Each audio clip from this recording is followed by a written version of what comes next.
spent on you. It's about 4 a.m. if I can't get through. You're making my heart wonder. I wonder if it's true. The love I hear in you at times. I feel lost.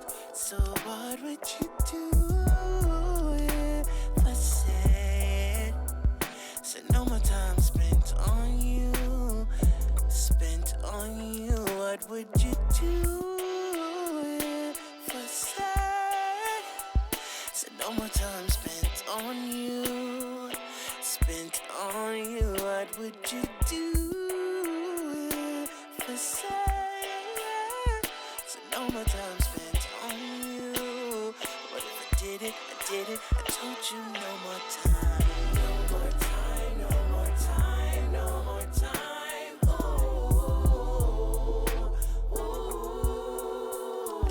You no more time, no more time, no more time, no more time.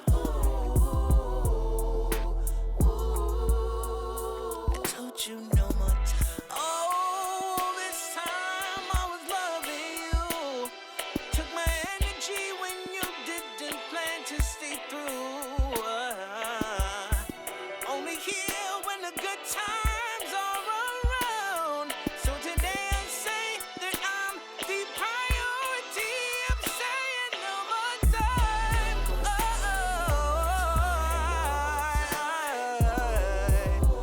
Oh, yeah. I'm telling you no more time.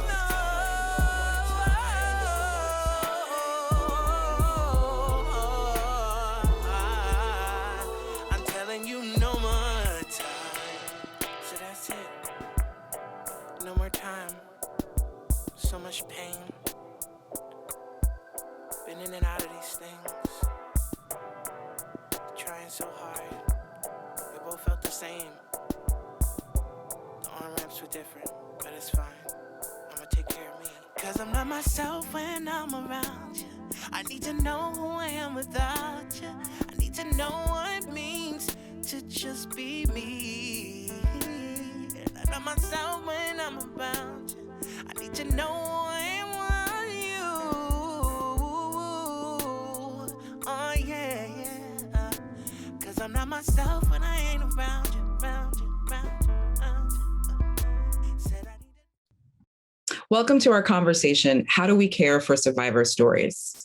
We're thankful to have you join us for the third conversation of our 5-part series focused on Black survivors.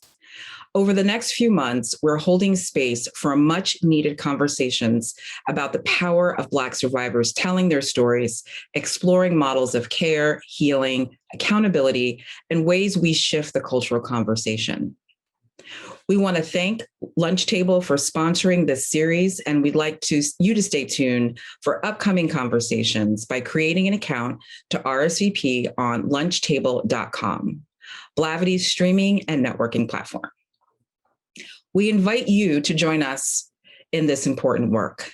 You can use the following hashtag, #WeAsOurselves, to continue the conversation. Text love letter to 306-444 to take the pledge to show love for those who have been shut out, silenced, and scrutinized. You should also follow the 3 partner organizations on Twitter at NLLC, at MeToo Movement, and at Time's Up Now. As all of our panelists know well, too often when discussing sexual violence, Black survivors' stories are left out, deprioritized, or told as a cautionary tale. To address the deep and pervasive issue of sexual violence in the Black community, we must be willing to have tough conversations, acknowledge the lived experience of Black survivors, and grapple with the nuances in this individual and also the collective trauma. We As Ourselves is an important initiative that acknowledges our collective responsibility to the care and well-being of our audiences and prioritizes the needs of our communities and survivors first. As we hold space together, we uphold principles of respect, active listening, compassion, and non-judgment. We also have resources on We As Ourselves website at www.weasourselves.org. I'd like to thank all of you for joining us for this much needed conversation on the ways in which we all can engage in a new narrative and care and the accountability for Black survivors. As this event is airing the week of Juneteenth, it's important to note that this commemoration is important and critical at this time and what it means for Black survivors, Black people, and our community in its freedom. So we ask ourselves today and moving forward, what does it mean to be free in the context of this conversation?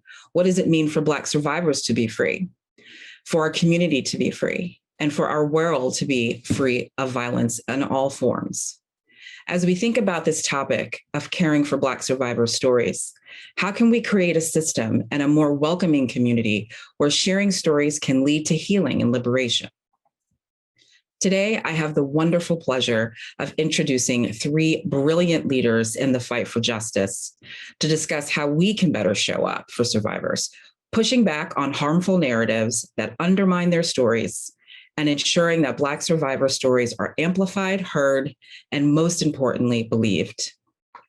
Today, we'll hear from India Johnson, founder of Yellow Heart Committee, Dr. Robin Govin, clinical psychologist and university professor at the University of Illinois at Urbana-Champaign, and Michelle Grier, chief program officer at Girls for Gender Equity. Thank you all for joining us today. So we're going to get started. As the Black Lives Matter and the Me Too movement intersect, why are Black survivor stories important right now? What do these stories mean on a personal, communal, and public level? India, we'll start with you. Hi, thank you for the introduction. When I think of those three, I kind of break them down in my head. When I think of the personal, I think of triggers.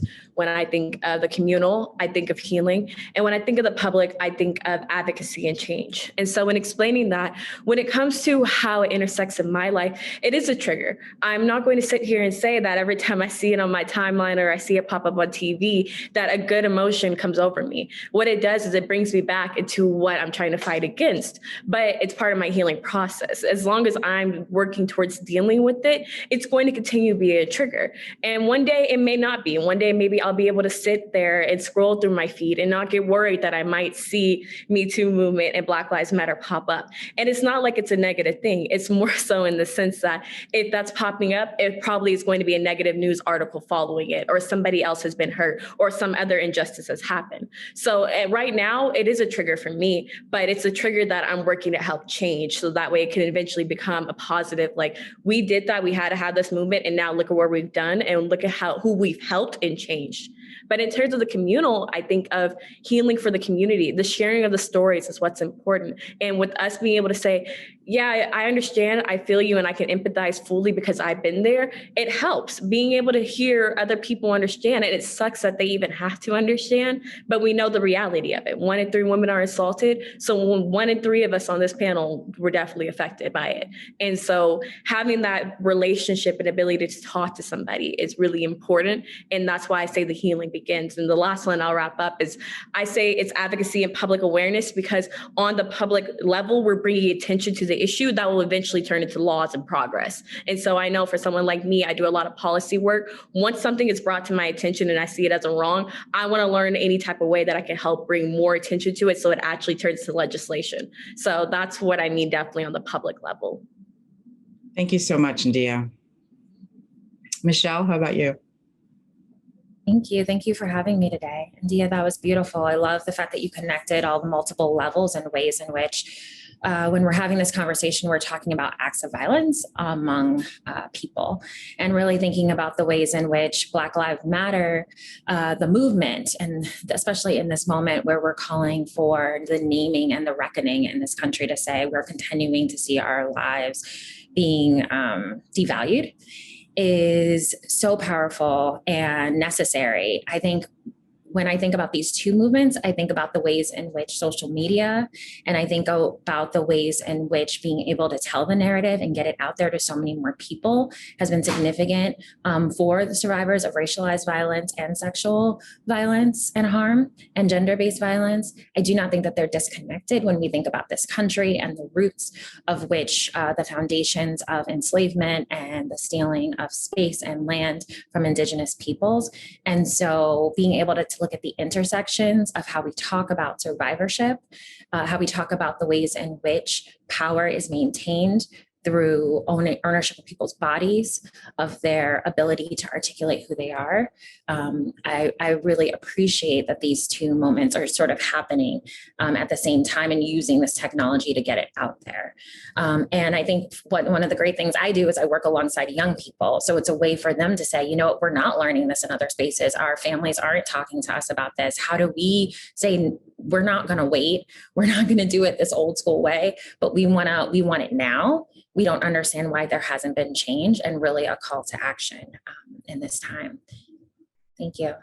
Thank you. So powerful. Dr. Govin? Yes, thank you so much for having me. When I, think about, you started talking about freedom earlier, and it brought to mind Nina Simone's quote. She said, "I'll tell you what freedom is to me, no fear. I mean, really, no fear." And so when I think about these movements colliding, and what both movements are really moving towards is liberation for survivors.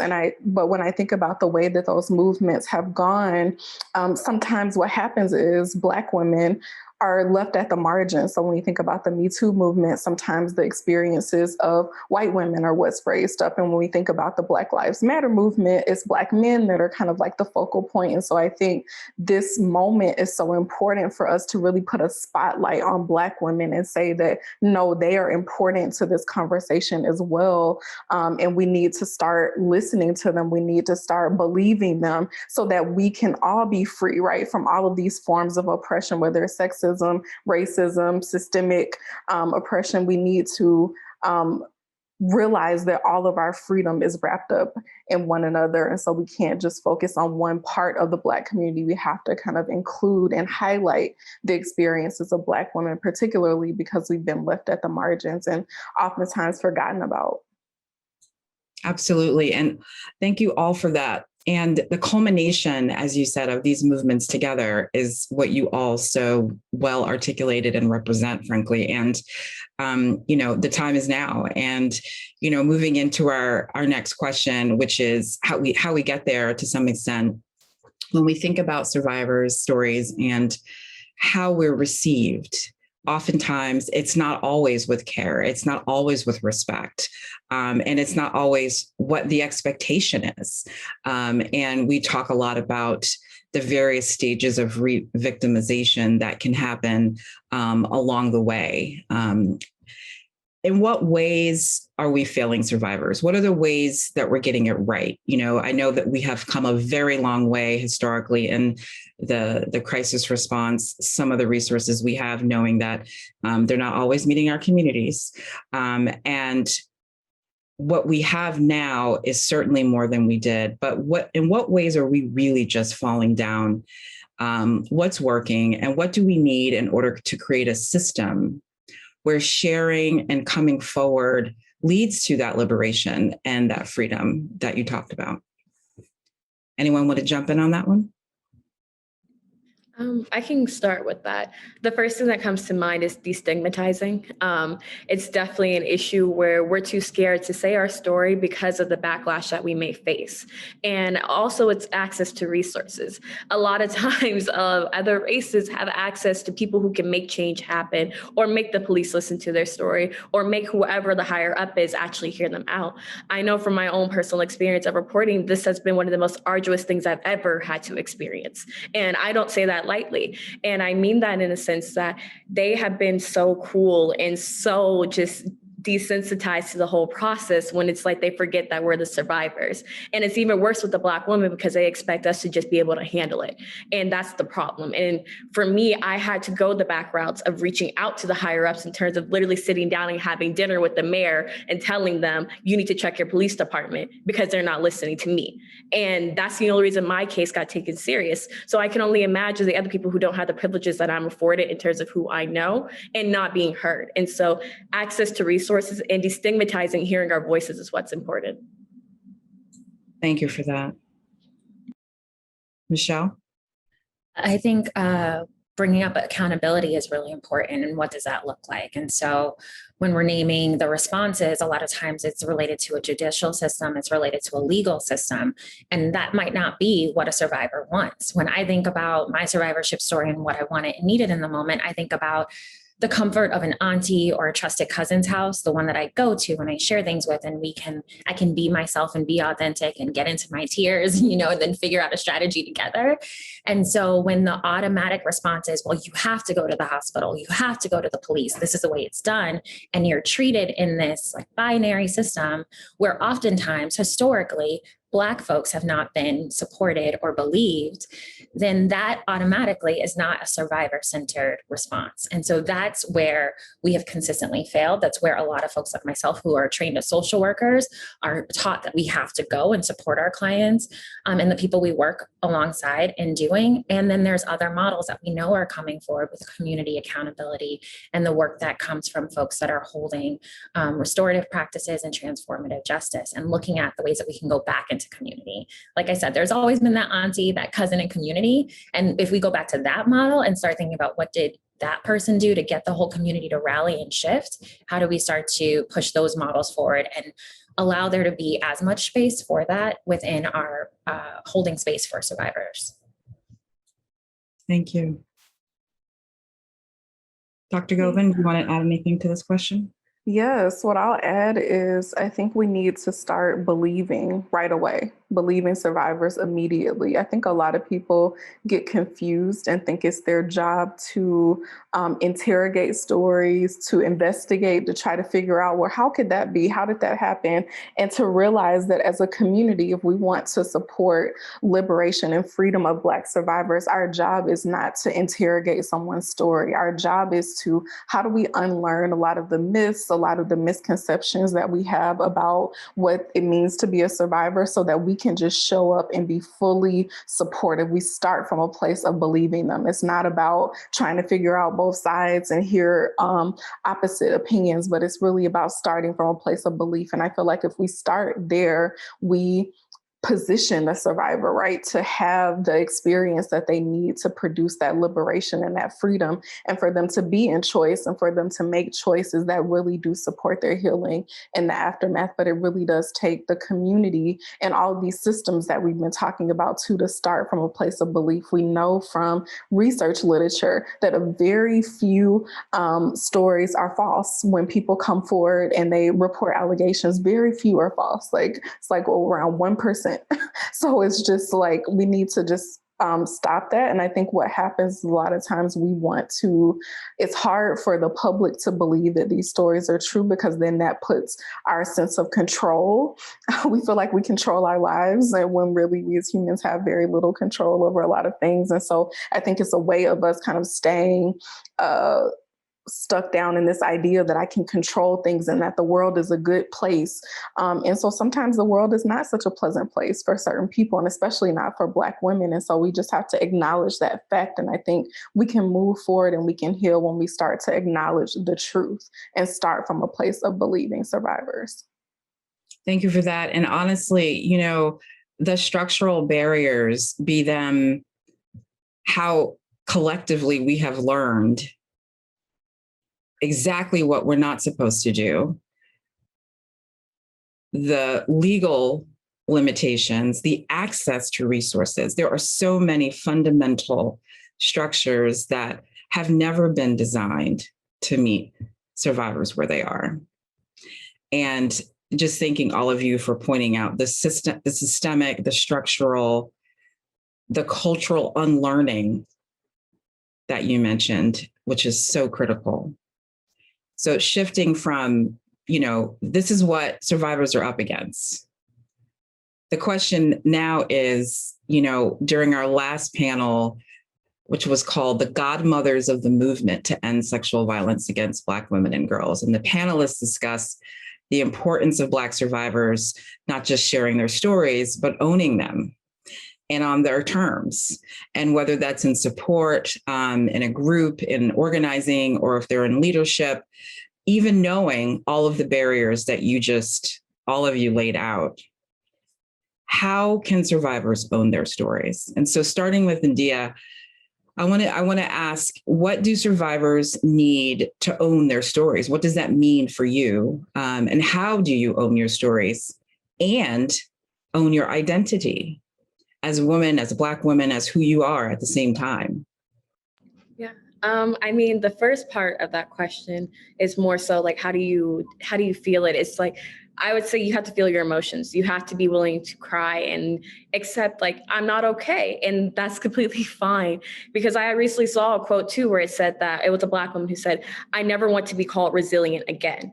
Mm-hmm. And I really sat with that one because I'm like, I'm always told that. I'm always told, oh, you're so strong, or, oh, you can do this. You could push past. No, I don't want to. I want to be able to sit here and cry and feel what I feel right now. I don't want to always have to be constantly on go mode and fighting for something, especially when I'm the one who's hurt. And so for other survivors, I say the same thing, that it's okay if you sit there and cry. It's okay if you really just don't know what to do in that moment, because it will pass, but we shouldn't rush people to feel something so we can get past that phase and start the next step. Let us feel what we feel. Stop telling us we need to be resilient, because it's only Black women that they're always saying, you're the strong Black woman, you could do this. No, I can't. I can't do this. I'm tired and I want to break. So it's definitely let us feel what we feel, especially if we're the ones that were hurt. But in terms of owning your identity outside of the trauma is that was what the question is, right?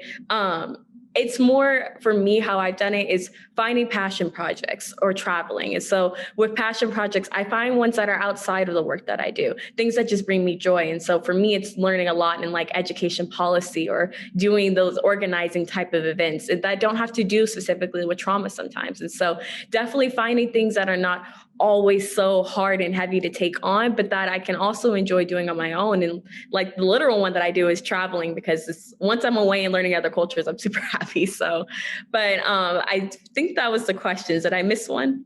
No, that's great. That's great. Thank you. Mm-hmm. Thank you very much. I think that will resonate with a lot of folks and a lot of survivors. Dr. Gobin, as a licensed clinical psychologist, do you believe that there are benefits to this approach, as people call it, owning their stories? How does it impact their healing and other aspects in their life and their journey from your perspective? Yes, definitely. When I think about owning stories for survivors, I think about what Audre Lorde said about defining ourselves for ourselves, right?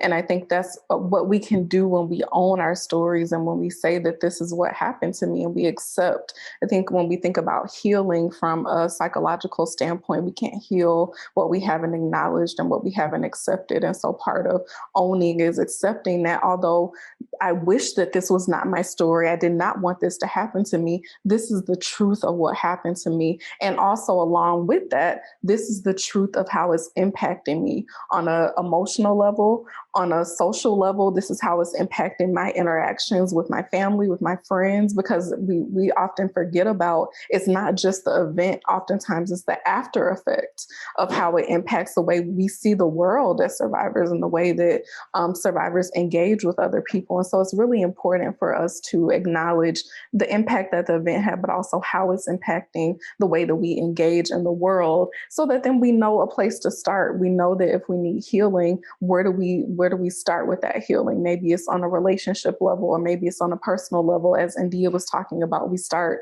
labeling our emotions, and we start to express those emotions to people and develop a emotional vocabulary to be able to share how I'm feeling, because too often we get stuck in a system where we are reinforced for suppressing our emotions and suppressing our feelings, and acting like a thing isn't a thing. And that just leads us to a path where we're not liberated and we're held captive by our stories. And so we want to be in the driver's seat of how our story is impacting our life. And the way to do that is to be aware, to acknowledge the reality of what happened so that we can move forward and heal. Thank you for that. You can't heal and move forward if you don't acknowledge, which is maybe the opposite of a lot of what we're told when we're growing up and in our communities. Michelle, looking at the institutional and gender violence that Black girls and young women, both cis and trans, face, why is it especially important to ensure that they own their own voices and their stories? And also, amidst organizational uprising and movements around survivors from that perspective? Thank you. Thank you all for sharing. I think this question is so important because oftentimes the institutions which young people are attached to are being created by adults, they're being created by others. And so being able to have the space, working alongside as we do with young people to inform policy, to inform the processes of healing is really enlightening. I don't remember all the things that it felt like to go through that process, to be there in schools. And also, as we just named, in telling your story, you have to also acknowledge that something's happening to you. Young people might not have the words or the language or the tools. Oftentimes when they come into our space, we don't require anyone to acknowledge that they're a survivor. But then learning on that journey, then they begin to come out about their story, and stories shift over time, right? It's the way that we make meaning. It's the way that we connect with it. It's the way that we start to understand the larger part of the world. So then when we start to see patterns and we can lift up and say, this is what our young people are saying is the schools that they deserve in order to ensure that gender-based violence is discontinued in the school system. This is how we start to discontinue sexual harassment and look at this on a larger, more structural and institutional level. So those are the ways in which we work alongside young people, is by supporting them in learning how they can connect to those things, and then uplifting and amplifying their voices in the places where maybe potentially it hasn't always been heard and there always hasn't been space for their stories. Thank you for that. And, it's true how we are moving at this time and moving through our movements are so critical as well.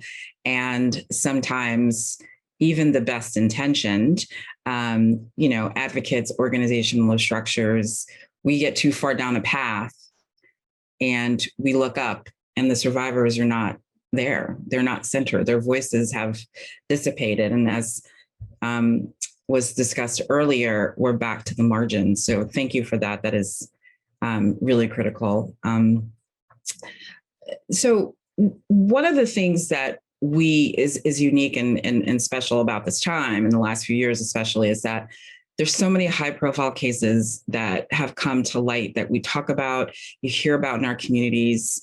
There are barriers, communal and institutional, that stand in the way of survivors being cared for. And I want to focus a little bit more on the communal and community barriers when these conversations come up. And so some of what's happened is that as the conversations arise about a high profile case or something that is in the media, what's happening when the community responds to those cases are not survivor-centered, are not in belief of survivors and support of those survivors.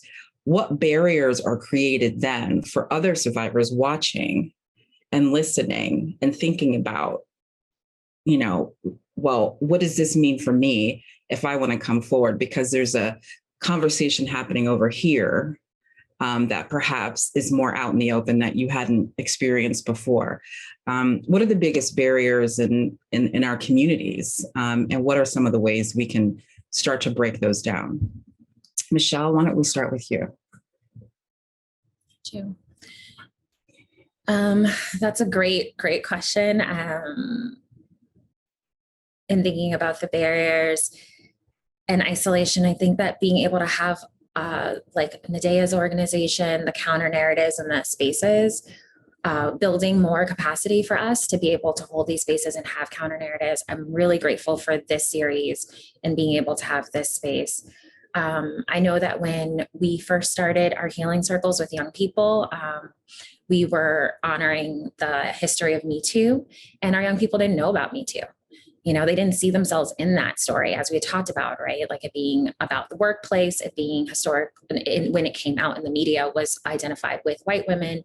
And so we had to do a whole pop culture re-history around that. And I think when it comes to community, we need to be able to have spaces to do our own political education and our own campaigns and start to really highlight multiple stories.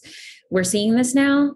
But it's difficult. And one of the ways that we can definitely do that with young people is through the education system and having more holistic sexuality education and supports when it comes to being able to provide multiple narratives around survivorship within the spaces that they occupy. Thank you, Michelle. Dea or Dr. Govind, do you want to answer this question as well? Sure, I can jump in. Yeah, I think one of the community barriers is the expectations that we have for Black women to be superwomen, right? Part of that is you don't feel any emotion. You take everything that happens to you and just keep it moving. You put everybody else before yourself. And I think when we project that right onto women, even if we're talking about someone's story, we project that, oh, why hasn't she gotten over that before? That was so many years ago, right? Or why is she bringing this up now after so much time? And so there's all of these expectations, right, of what it looks like to be a Black woman. And so I think a part of how we can move forward and heal from that is allowing there to be multiple ways of being a Black woman, right? That there's not just this strong Black woman trope that we continue to hold up, but allowing us to be vulnerable, allowing us to be soft, and creating spaces within our communities where that is celebrated, right? Where vulnerability is celebrated and it's upheld, and it's not just about how great of a mask that you can put on for the world and show that you're okay, but for it to really be okay not to be okay. And so for us to allow Black women to show up as their full selves and not to hold them to these unrealistic standards of what it means to be a Black woman. Thank you. Celebrate vulnerability. Absolutely. I was going to add with that, because I definitely think the vulnerability part is so critical. And I think back to last summer when there's a hashtag that said, I was blank, and it was talking about the age you have been assaulted. And that blew up on Twitter. And a lot of people were tweeting the ages that they had been first victimized and things like that. But what I saw was the actual not productive side of it within the colleges. So a lot of the Black student unions and the UCs started having their own dialogue and discussions within their group chats. But that exploded and became a very unsafe place for survivors, because it was a lot of unsupervised dialogue and people without background and knowledge. And what I really realized was the problem is that we don't have experts in that field that look like us, who were not in that conversation. It should have been moderated and protected, so that way things that were being said that shouldn't have been said could have been mediated then. And so a lot of the times with the community, it seems like we're great, we were having a discussion, but it did more harm than it did good, because all it did was re-victimize people who were already traumatized. Yeah, absolutely. You know, it's the impact of this movement has made a space for this larger national dialogue, and in the media, among, you know, social media, traditional media. That space is not always kind or in your, you know, safe, which is frankly, which you just said, especially to us. And too, when you said impact, I always tell people it's like impact versus intent. Like the intent was well-intentioned, but the impact on the survivor was incredibly harmful. And so it's a lot of the times it's like we don't intend to hurt people. We're trying to start a conversation, but the impact of it was really harmful to the people who were receiving it. So it's just when you said that it's well-intentioned, but the impact is bad. Mm-hmm. And as much, you know, there are some high-profile conversations and documentaries and filmmaking, some of which you all have heard about or viewers have heard about. You know, the women featured in the Lifetime documentary Saving R. Kelly and others, where we know those stories were told, but what was happening and what the survivors told after those experiences as well were not kind, were not supportive, We're not trauma informed. So as much as we want to have folks come forward and share their stories and help shift the narrative, there also needs to be a shift in the covering, the bringing those things to light on national platforms and stages in journalism, pop culture, especially around corporations, which, as you know, we can say here for sure, there's a lot of capitalizing off of pain for profit. So on that, you know, what will it take to disrupt that? Because it's ending up that, you know, something explodes, in a perfect example of what you just raised, but then it becomes harm and it becomes harmful again. Are there other examples out there where we've gotten it right, or folks have created space where people can safely participate? You know, any advice for Black survivors who are approached by media in terms of sharing their stories? How can they protect themselves, their spirit? And Dea, why don't we start with you? Yeah. In terms of protecting yourselves, it's about the community you build. I always tell people that the reason I am where I am is because of the community support that I had. And that is, again, a privilege too, is that I can't imagine what other survivors go through not being able to tell their truth or tell their story, and that they have to act like everything's okay. Whereas I was thankful that my coworkers, my friends, my family let me feel it. And that's definitely a part of when there is a big media thing or anybody's being approached, is who are you going to fall back to? Who is the person that you can go to and confide to and say, like, I'm not okay and I need to talk about it because the media is coming for me, or this is happening, or even on the lower level, like media wasn't coming for my story or anything, but it's like those people from your hometown who are like, oh, she's making it up, or, oh, it wasn't that bad. Things like that, those get to you and it hurts because you think the people who would support you the most are the ones who are also, you know, supporting rapists and want to basically vindicate Black women. And so I definitely think that having a whole community is the real important part of trying to get through a trauma like this. And so that would be my biggest advice. Dr. Govan?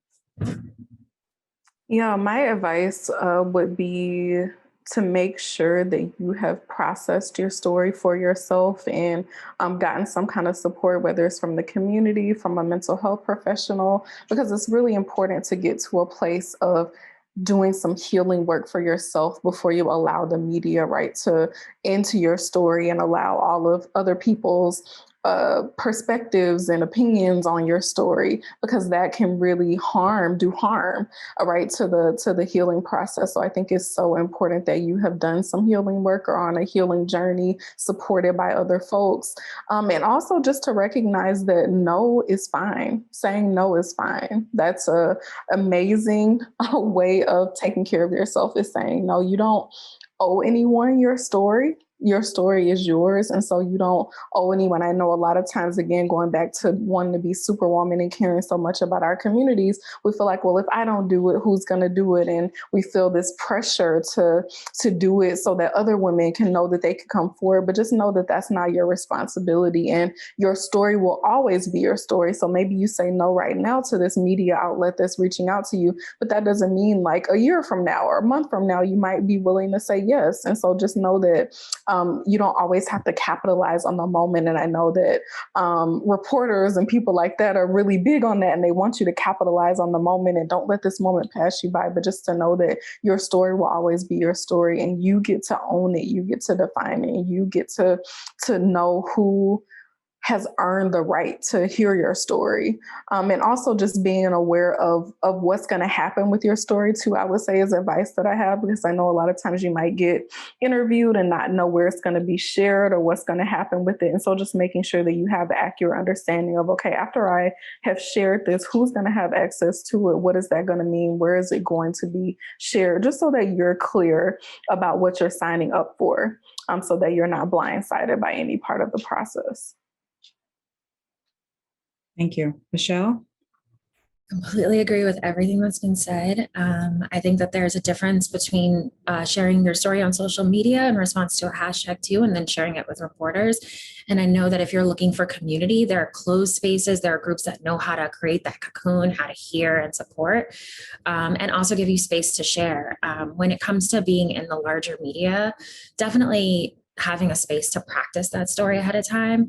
And as Dr. Gobin said, your story is your own. And so ownership, when it comes to ownership, resetting those boundaries, a lot of times you're in a power relationship now with people in the media. And so being able to, just like a job, negotiate what is the part of the story I want to tell, who are you going to be sharing this with?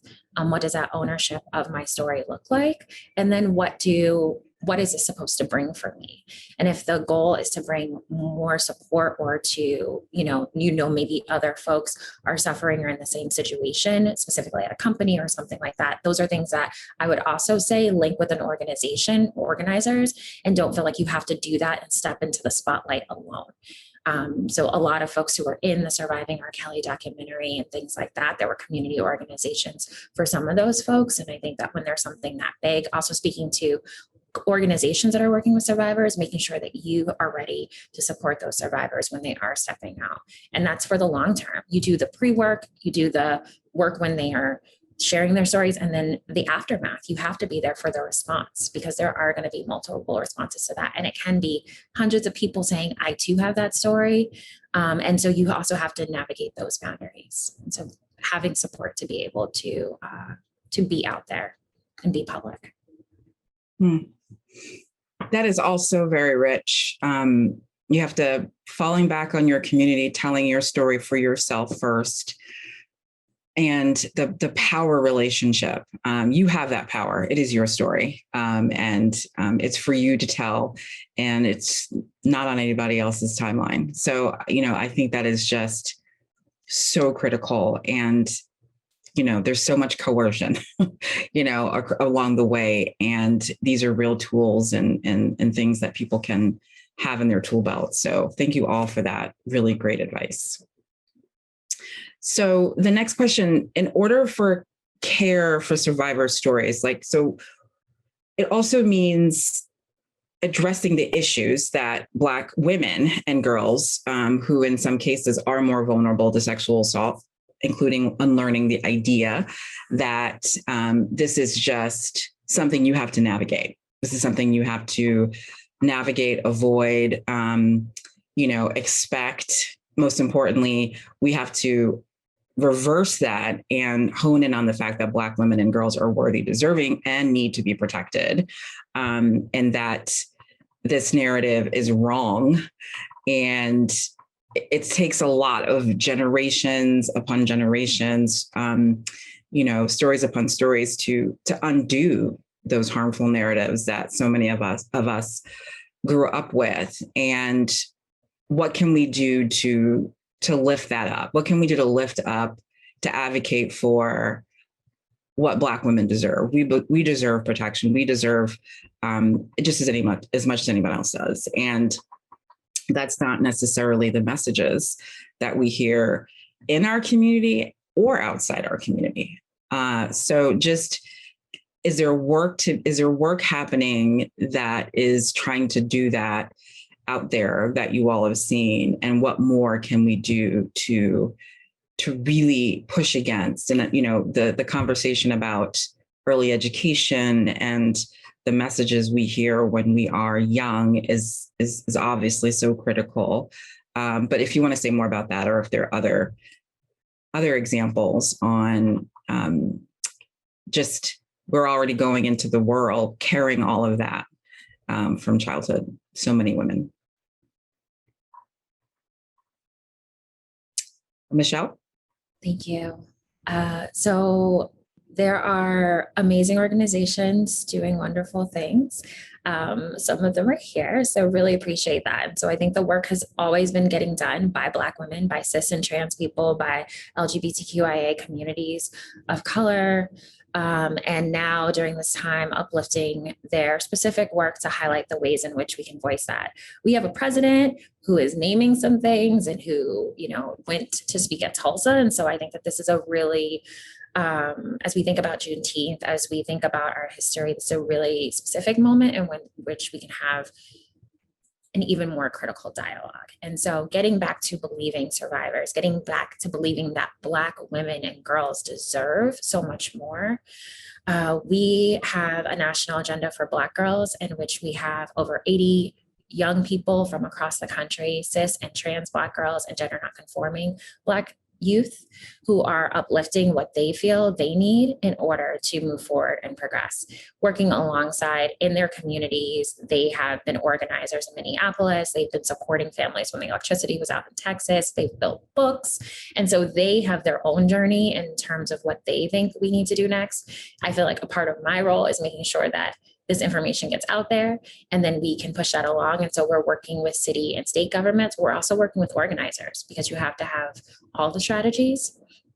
And so those are some of the ways in which I see youth coming forward and doing this work. And also then I love that y'all had the godmothers last time. So thinking a lot that we do this work very much informed by Black feminists, very much informed by the folks who come before us and are alongside us in this work. And so uplifting on the stories and the narratives that they hold.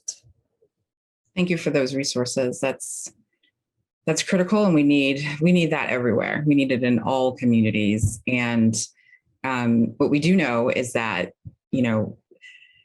there's only so much an individual can do and do on their own. And so the more community we create, the more hopefully prevention comes out of that, because I think it's also not the message that we want to be telling young girls and boys and others along the way that, it is your job to protect yourself.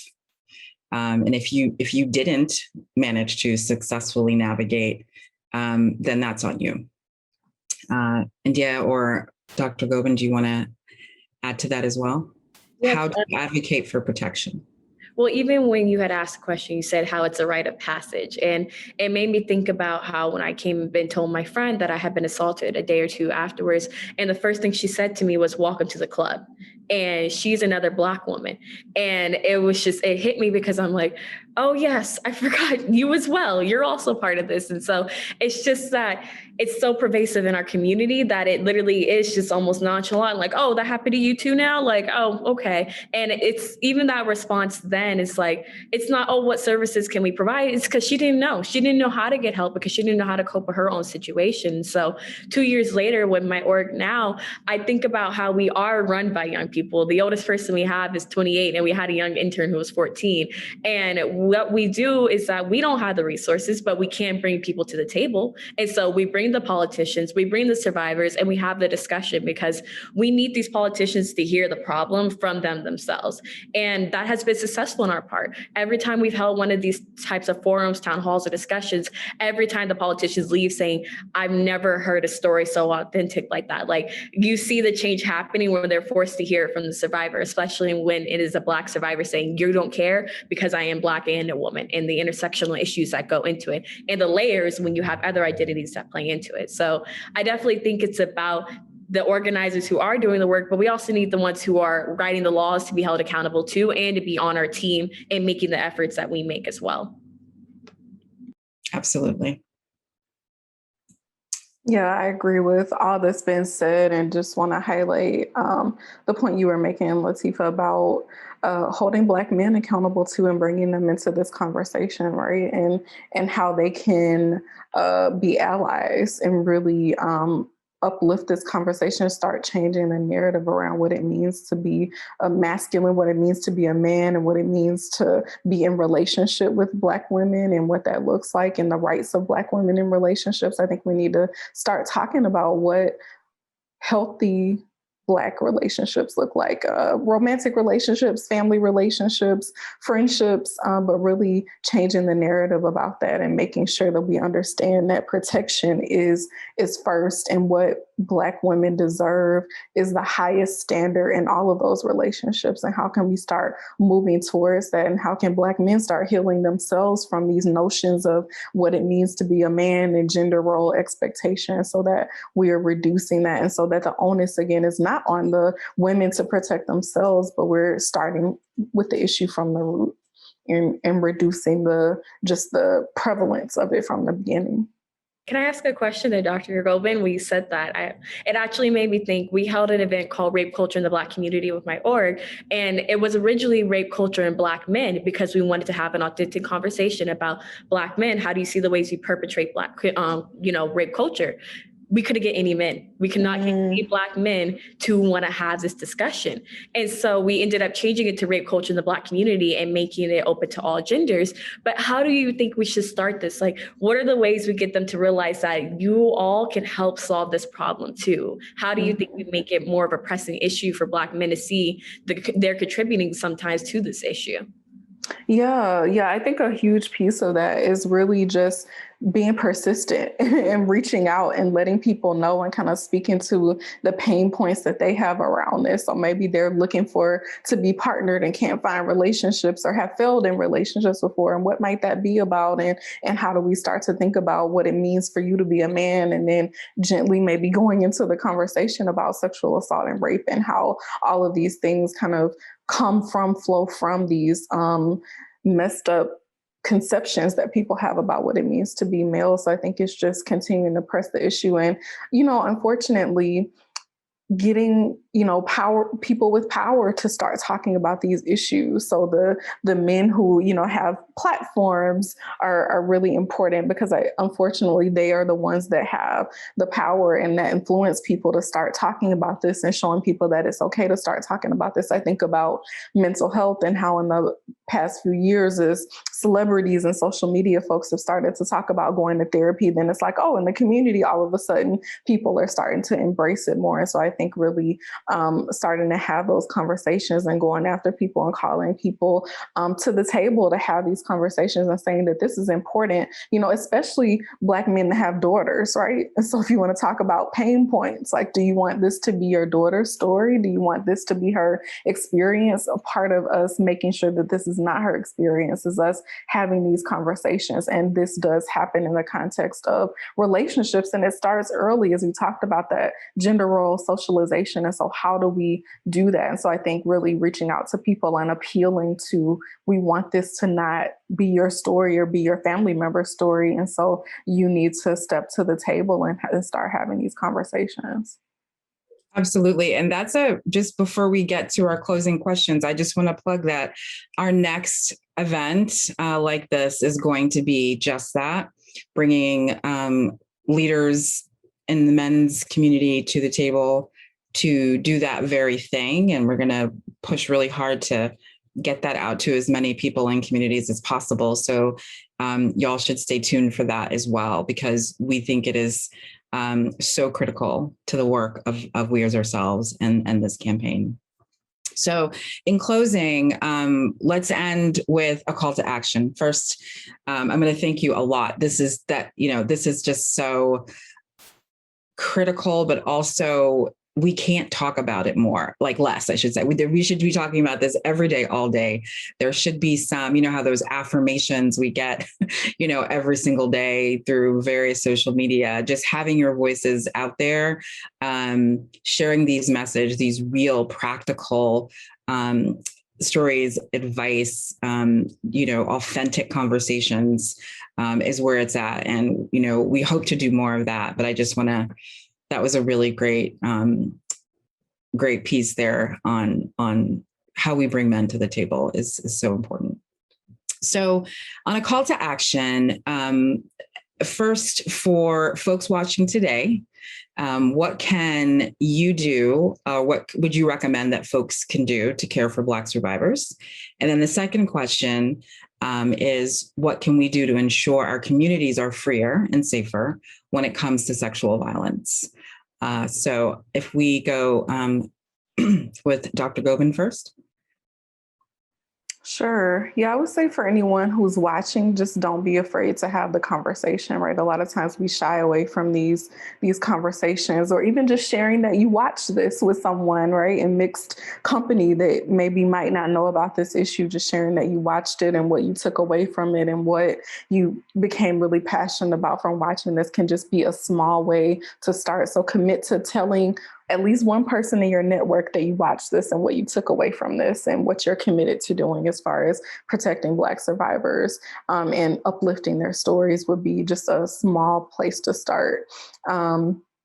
And then with the second question, what can we do to ensure that our communities are freer and safer when it comes to sexual violence? I go back to, again, being willing to acknowledge that it happens. We can't continue to turn a blind eye and just act like this doesn't happen in our community. We're not affected by it, because then that perpetuates this idea that it's just a rite of passage and that we just kind of turn the other cheek and we just continue on. And so we can't continue to normalize this as a part of what it means to be Black, because that is just so messed up. We have to unlearn that. This is not what it means to be Black, is that you have to, as a Black woman, you have to just expect to be assaulted and just get through it.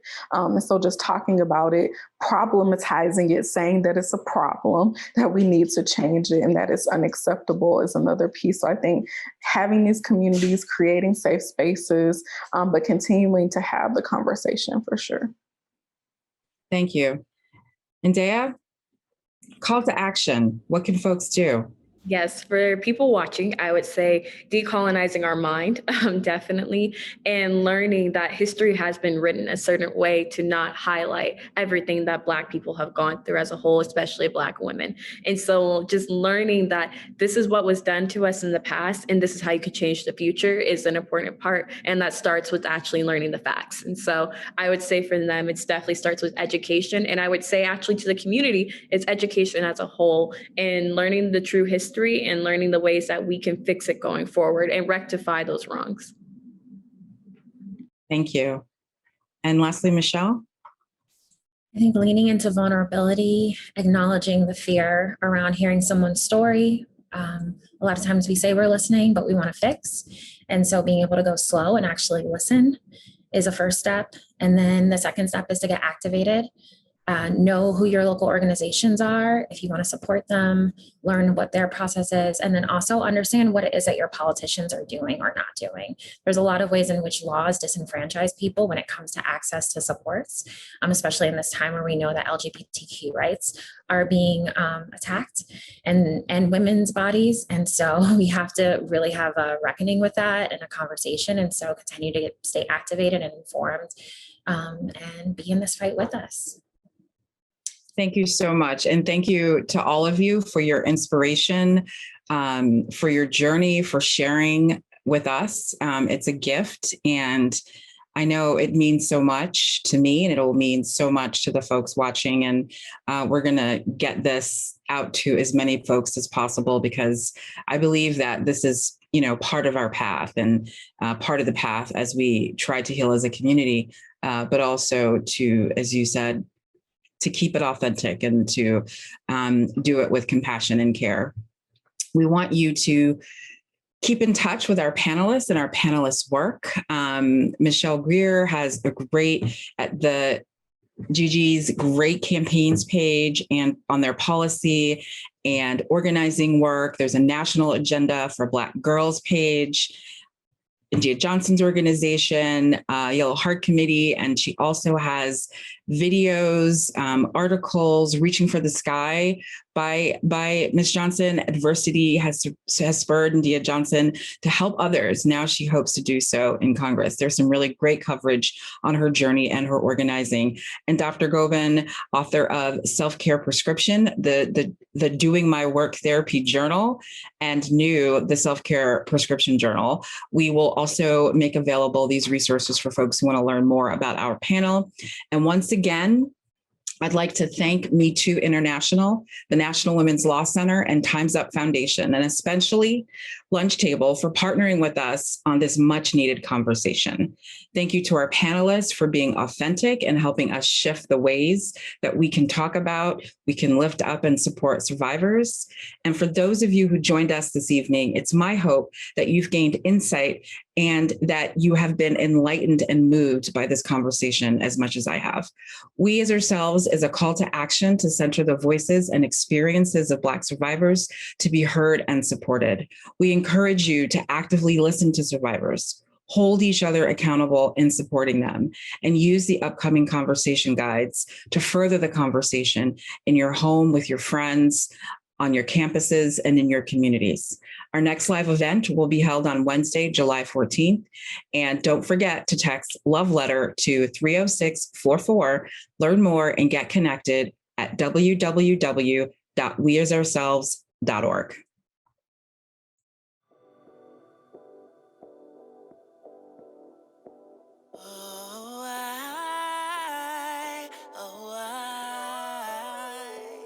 I'm spent on you. It's about 4 a.m. if I can't get through.